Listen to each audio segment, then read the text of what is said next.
Hello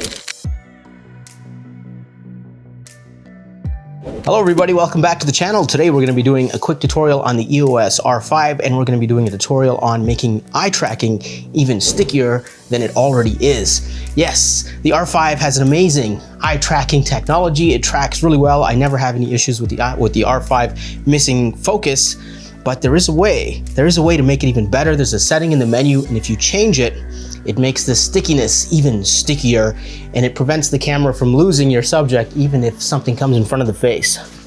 So if you want to learn how to do that, stick around. Roll the intro.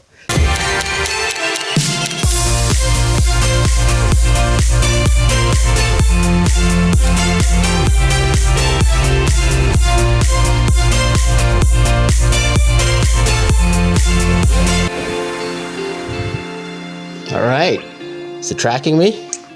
Is it tracking me? I can't see. Did I fool it? All right, so the R5 has passed the plant test. It'll track your face, even if you're holding a plant in front of it. So I gotta say that the R5 is leaps and bounds ahead of the EOS R. The EOS R was pretty good, but the technology that has gone into the EOS R5 is incredible. The IAF is fantastic, and this setting in specific is really good because what it allows you to do is lock onto a specific face and track it. So let's say there's a quarterback on the field and you're shooting a football game and you have other athletes running in front of the quarterback. This setting will allow you to stick onto that quarterback with all the other players running in front. Or let's say if you're a wedding photographer and you want to stick onto the bride while other faces, walk in front of her. If she's walking through a crowd, it'll actually stick to her face. Now, keep in mind, I haven't actually shot a quarterback on the field. I haven't shot a bride, haven't had a chance. COVID has kind of like shut down my business, but I have tested it out with friends, and in theory, this should work really well in practice. So let's jump into the menu and I will show you the settings right now. All right, so let's jump into the menu here. We hit the menu button and we are in autofocus tab number 3.